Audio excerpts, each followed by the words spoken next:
everybody, Dan here on Drum Talk TV. What big reflection of my monitor and the glasses, right?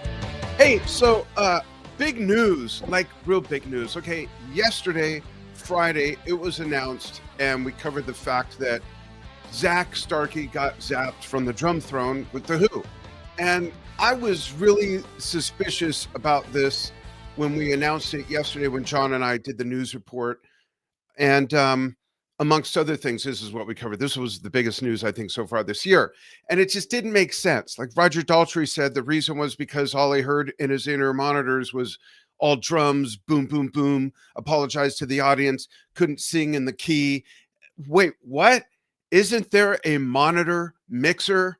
And folks, let me know what you think about this. Please chime in. Let me know your thoughts, because I think I know what happened. I mean, I'm not the smartest guy in the shed or however that goes, or the sharpest tool in the room or whatever, but just using some uncommon sense and logic, none of this makes sense. Okay, Roger, if all you heard is drums in your monitor, is that Zak's fault or the monitor mixer's fault?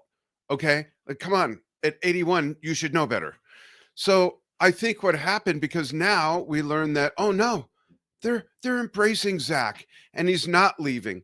And this is actually, a real good story, but I also think that it's backpedaling by The Who with their management. And I think what happened was someone called Roger out on that, or someone realized just what a insanely stupid mistake that was. And maybe even that it breached Zak's contract. I mean, we can go on and on and on. And now they're saying, oh yeah, let me go ahead and read this in case it's too small for you to see on the screen, or you can read it yourself.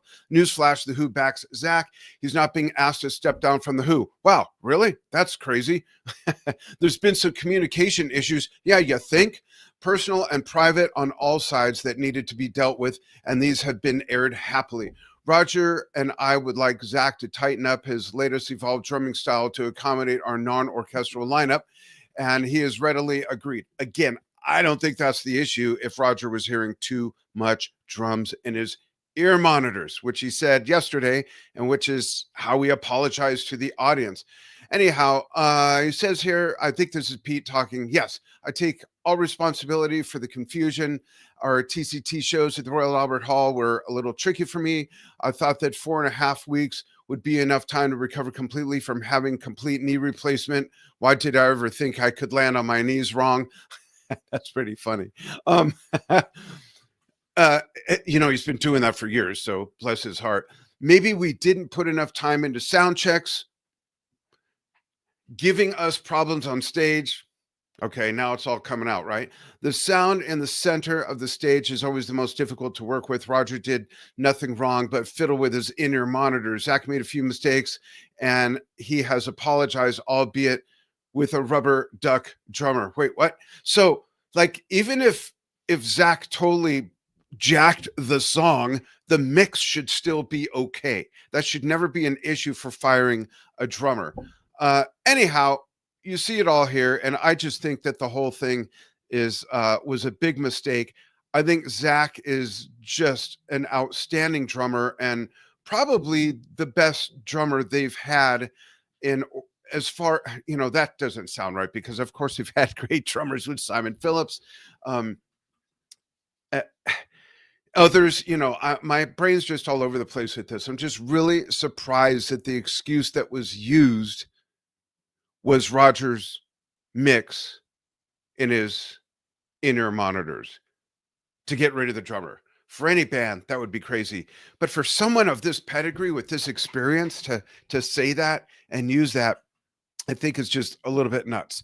So, like I was saying, with whether it's Jones or Simon Phillips, anyone else that's ever drummed for The Who since Keith Moon, I think that Zak's done the best job playing the Keith Moon songs. Again, nothing against the other drummers. They are great drummers. Kenny Jones, Simon Phillips. I'm not an idiot. Well, hopefully not in this area anyway. But I just think that there's more behind the story, and I'm glad that they cleared this up right away and backpedaled and reversed. It was the right thing to do, at least being partway magnanimous about it, because I just think it's crazy. So we'd love your comments. Go ahead and chime in. Let us know what you think. And we'll be back with more fun Drum Talk TV stuff real soon. So what do you think of all this?